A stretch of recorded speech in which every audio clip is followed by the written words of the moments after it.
तो आज हम लोग को पढ़ना है क्या, एडवांस टैक्स के बारे में। चलिए एडवांस टैक्स के बारे में समझते हैं। What is advance payment of tax. तो इसको जूम कर देता हूँ। Okay, advance payment of tax क्या है, काफ़ी हद तक लोग समझते हैं क्योंकि स्टार्टिंग में ही मैंने जब इनकम टैक्स स्टार्ट किया था तो एडवांस टैक्स के बारे में बताया था, और आप लोग ने एडवांस अकाउंट्स पढ़ा था तो उसमें भी एडवांस पेमेंट ऑफ टैक्स के बारे में पढ़ा था। As the name suggests, Yes, it sir. refers the paying part of your yearly taxes in advance। अगर तुम अपनी टैक्सेस को क्या देते हो, एडवांस पेमेंट करते हो, समय से पहले दे देते हो, तो इसी को हम लोग क्या कहते हैं, advance tax. Advance tax should be paid in the year in which income is received. Normally हम लोगों ने एक कंसेप्ट पढ़ा था, क्या पढ़ा था, एक होता है क्या, एक हमने पढ़ा था कि एक होता है प्रीवियस ईयर, है ना। तो प्रीवियस ईयर किसे कहते हैं, प्रीवियस ईयर जिस साल हम इनकम क्या करते हैं, अर्न करते हैं, है ना। और फिर एक हम पढ़े थे कि असेसमेंट ईयर, असेसमेंट ईयर जिसपे हम लोग जिस क्या साल करते हैं, हाँ, टैक्स कैलकुलेट करते इनकम हैं, टैक्स हाँ हाँ, और उसे क्या करते हैं, पे करते हैं। और एक और काम करते हैं, बताओ क्या, आईटीआर फाइल करते हैं, है ना। आईटीआर भी तो असेसमेंट ईयर में ही Yes, फाइल sir. होती है। तो ये टैक्स कैलकुलेट करना और पे करना, ये दोनों साथ में होता है। क्या ऐसे पता है, कैलकुलेट करके ही पे करोगे। तो नॉर्मली प्रीवियस ईयर में हम कमाते हैं और असेसमेंट ईयर में हम टैक्स देते हैं, लेकिन एडवांस टैक्स केस में क्या होता है, हम जिस साल अर्न करें प्रीवियस ईयर में ही अर्न करेंगे, प्रीवियस ईयर में ही टैक्स दे देंगे। और प्रीवियस और यस फिर सर असेसमेंट ईयर में बस एक काम रह जाता है, वो क्या, आईटीआर फाइल करना। ठीक है, आज के अखबार में देखो निकला भी है कि 20-21 का जो आईटीआर है वो 31 मई के बाद से फाइल होगा। ठीक है, सॉरी 19-20 का जो प्रीवियस ईयर 19-20 का जो रिटर्न है वो कब फाइल होगा, Yes, sir. 31 मई के बाद से फाइल होगा। अखबार पढ़ा है कि नहीं पढ़ा। अभी नहीं पढ़े। इसमें कुछ चेंजेस भी ये लोग कर रहे हैं। पहले क्या था, इंटरेस्ट का अमाउंट अमाउंट भरना पड़ता था, है ना।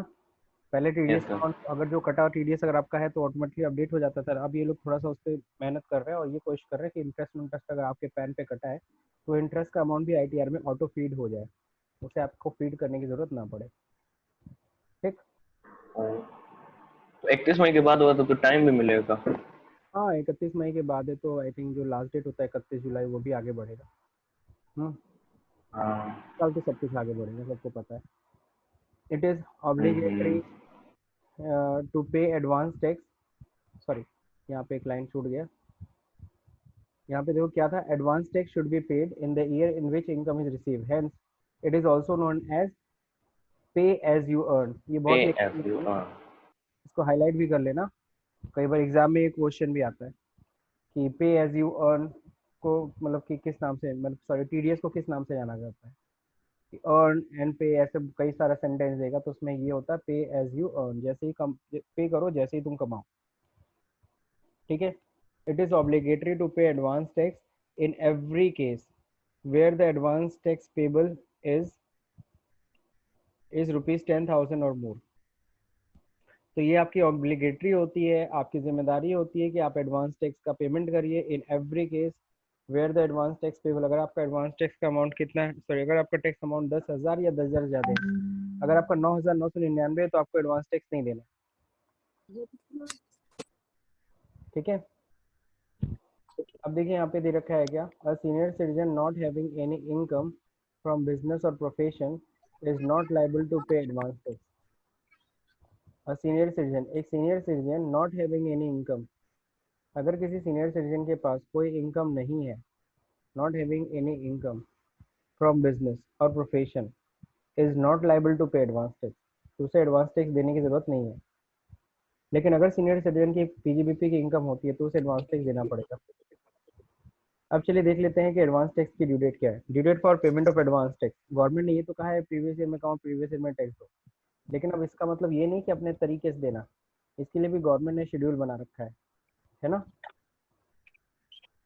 अब ये देखो डेट्स क्या है, 1 जून 2016 से एप्लीकेबल हो गया सबके लिए। पहले था कि कॉरपोरेट्स का अलग एडवांस टैक्स का ड्यू डेट होता था और नॉन कॉरपोरेट्स का यानी कि इंडिविजुअल का एचयूएफ का अलग डेट हुआ करता था। यानी कि इंडिविजुअल एचयूएफ को 3 इंस्टॉलमेंट्स मिलते थे और कॉर्पोरेट्स को 4 इंस्टॉलमेंट्स में देने होते थे। लेकिन 1 जून 2016 से दोनों के लिए सेम कर दिया, यानी 4 इंस्टॉलमेंट दोनों के लिए है, corporate as well as non corporate.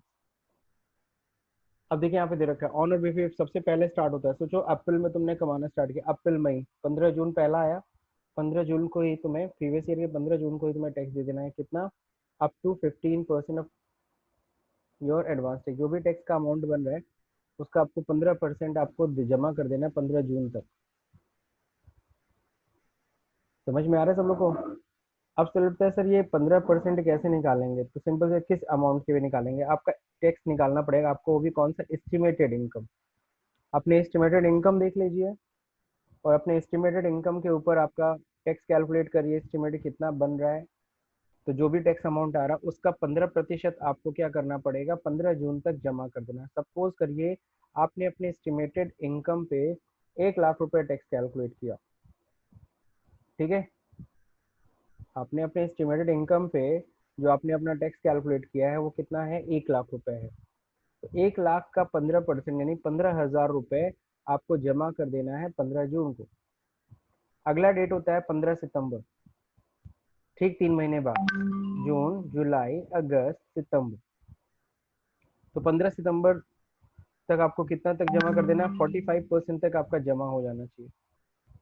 Now what is the mean of 45%? 45% का क्या मतलब है? 45% का मतलब है कि आपको, आपने पहले से 15% जमा कर ही दिया था, अब 30% और जमा कर दीजिए, तो अप टू कितना हो जाएगा, 45%। फिर 15 दिसंबर तक आपको 75% तक कंप्लीट कर देना है।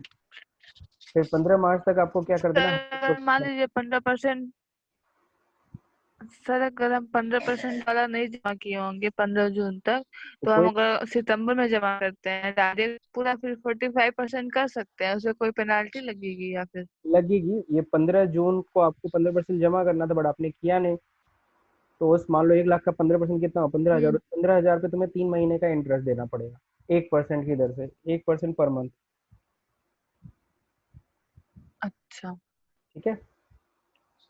ठीक है सर। आगे इंटरेस्ट भी हम लोग आगे पढ़ेंगे।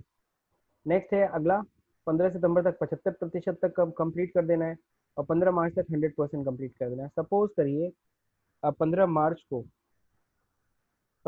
को आपको, आपके 15 मार्च तक आपको ठीक है, आपका ठीक ठाक चल रहा था। 15 मार्च के बाद अचानक ऐसी सेल हो गई जिसका तुम्हें पहले से कोई अंदाजा नहीं था, और अचानक तुम्हारी टैक्स लायबिलिटी 1 लाख से बढ़ के 1,20,000 हो गई। तो गवर्नमेंट कहता है ठीक है, जो भी डिफरेंस आ रहा है उसको 31 मार्च तक जमा करा देना। कब तक जमा करा देना? 31 मार्च तक आपको जमा करा देना है, तब तो आप बच जाओगे, ठीक है?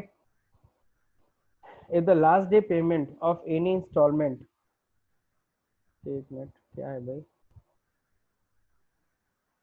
कितना, किस किस नाम से एंट्री ले रहे हो सत्यम?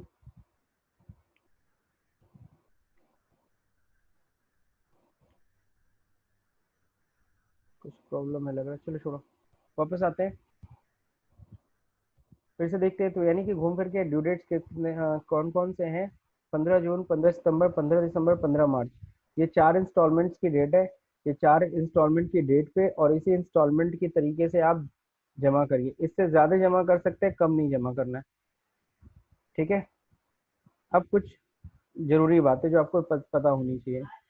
If the last day of payment of any installment of advance tax is a day on which receiving bank is closed, अगर सपोज जो 15 मार्च या 15 दिसंबर या 15 सितंबर को बैंक हॉलीडे है, assessee can make the payment on the next immediately working day. तो assessee क्या कर सकता है, अगले वर्किंग डे में पेमेंट कर सकता है। Assessee can make the payment on the next immediately working day.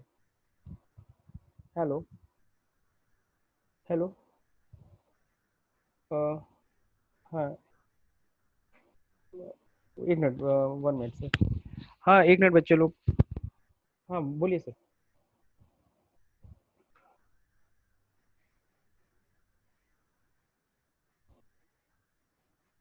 ये सब बात हुआ था लेकिन अभी थोड़ा क्लास ले रहा था, थोड़ी देर बाद सर आपसे बात करता हूँ। आप 3 बजे बाद कॉल कर लीजिए। हाँ, ओके। हेलो। हाँ, वापस आते हैं बात पे, कहाँ पे थे हम लोग? हाँ, तो देखो यहाँ पे कह रहा है क्या, जो अगर लास्ट डेट पे अगर बैंक अगर क्लोज रहता है तो उसके अगले वर्किंग डे में आपको पेमेंट करना होगा। Assessee covered under section 44 AD. 44 AD सबने पढ़ा था, इसको ध्यान है? 44 एडी।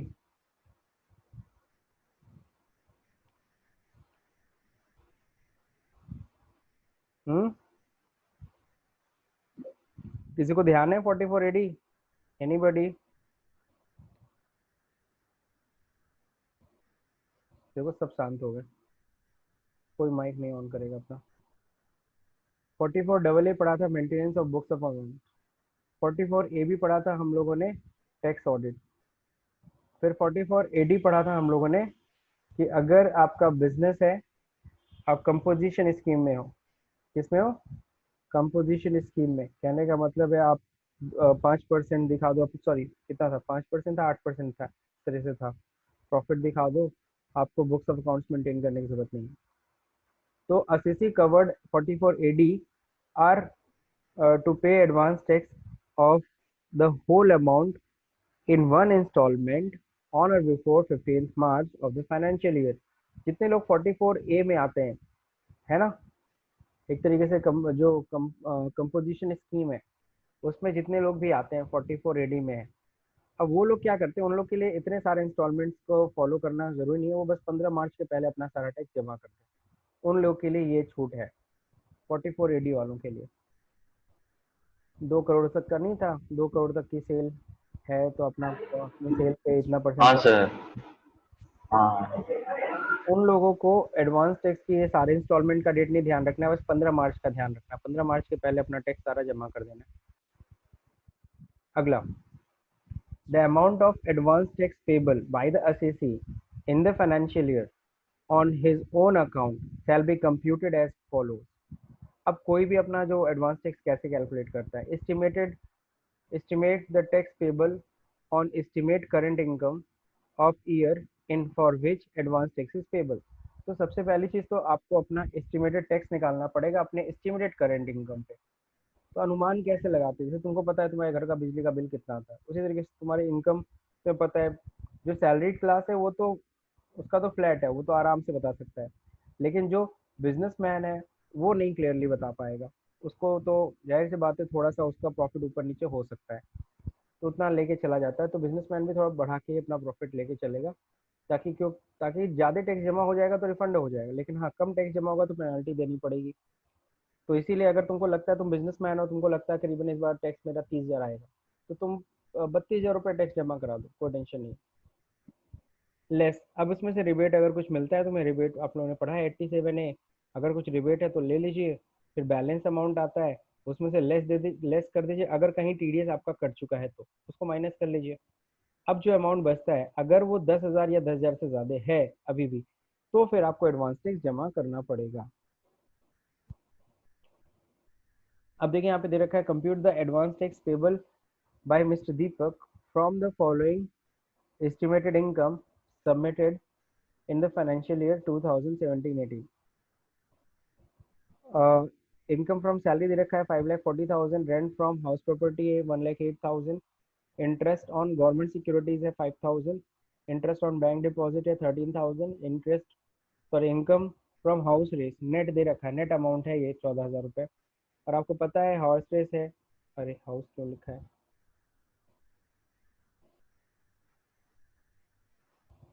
ओके। तो हॉर्स रेस है, हॉर्स रेस में 30% कट जाता है ना, यानी ये कितना प्रतिशत है, 70% है। यानी जीता कितना होगा, 20,000 रुपये। 20,000 का 30% होता है 6,000, 6,000 माइनस करके आपका अमाउंट मिला है आपको हाथ में 14,000 रुपये। तो सैलरी इनकम 5,40,000 रुपये, हाउस प्रॉपर्टी इनकम 1,08,000 रुपये, बाकी ये जितने इंटरेस्ट इनकम ये सब अदर सोर्स की इनकम में आ जाएगी। नीचे सॉल्यूशन किया है, सॉल्यूशन जो है ध्यान से समझना। Computation of estimated total income, income from salary 5,40,000 रुपये, हाउस प्रॉपर्टी का इन्होंने निकाला, income from house property, rent इन्होंने मिला है 1,08,000 रुपये, उसमें से स्टैंडर्ड डिडक्शन इन्होंने लेस किया है 32,400, बचा कितना 75,600 रुपये taxable. Income from other source में 5,000 रुपये आपका गवर्नमेंट सिक्योरिटी से इंटरेस्ट था, बैंक डिपॉजिट से 13,000, हॉर्स रेस में आपने जीता था 20%, 20,000 रुपये। यहाँ ग्रॉस अमाउंट दिखाएंगे, नेट अमाउंट नहीं दिखाएंगे। अब आ गया टोटल 38,000। टोटल इनकी इनकम बनी 6,53,600। इसमें से इनको डिडक्शन मिल जाएगा 80 TTA का। बैंक डिपॉजिट लिखा है तो हम लोग इसको सेविंग अकाउंट मान सकते हैं, फिक्स जो तो लिखा नहीं है। तो इसमें से देखो डिडक्शन 80 TTA का हम लोग लेस कर दे रहे हैं 10,000 का, बचा कितना 6,43,000। अब आप सभी लोगों को पता है 6,43,000 में दो तरह की इनकम है। कैसी? इसमें 20,000 रुपीज़ तो आपकी पता है हॉर्स रेस की इनकम पे, जिसपे सेपरेट रेट ऑफ टैक्स लगता है। बचा जो 6,23,600, इस पे जो आपका टैक्स लगेगा, उस पे कौन सा टैक्स लगेगा सबको पता है? इस पे स्लैब रेट लगेगा। ठीक, अब जो देखिए, अब इस 20,000 पे तो इनको 30% के हिसाब से टैक्स देना है 6,000 रुपये। बाकी 6,23,000 के ऊपर इन्होंने स्लैब रेट के हिसाब से निकाला है कैलकुलेशन। अब मेरे क्वेश्चन पुराना असाइनमेंट है तो इसलिए पुराने स्लैब रेट के अनुसार लगाया हुआ है, 37,220 रुपये आया है। सत्यम, नए वाले बुक में चेंज है? हाँ सर, क्या कहते हैं, स्लैब बस चेंज है। नहीं सर, स्लैब, एक मिनट। अमाउंट कितना है उसका? अमाउंट तो वही है सर, 6,43,600। वो तो ठीक है, टैक्स अमाउंट देखो, टैक्स ऑन बैलेंस 6,23,600 37,220। सेम है। चलो, एस्टिमेटेड टैक्स पेबल देखिए कितना है। अब 6,000 रुपये इसका और 37,220 इतना, इन दोनों को जोड़ लेते हैं 43,000। 43,220। अब इस पे सेस लगाते हैं क्योंकि आपको पता है टीडीएस कटता था तो सेस नहीं लगता था। लेकिन अब देखो हम लोग 6,000 प्लस 37,000 दोनों मिला के 43,220, इसके ऊपर हम लोग सेस निकालेंगे। 1729, 4% नए वाले में। नए वाले में 4% हो गया। हाँ सही बात है, तो 1% प्लस कर देते हैं, 1%। Good morning sir. Good morning. कितना अमाउंट आएगा? कौन सा क्वेश्चन है ये? ये एडवांस टैक्स 1729। 1729। ये कटने वाला है, ये लिंक करने वाला भी 1 मिनट रह गया। फिर से क्लिक कर दीजिएगा सब लोग। 44,000 रुपये फिर कितना आएगा जी? टोटल अमाउंट बताओ।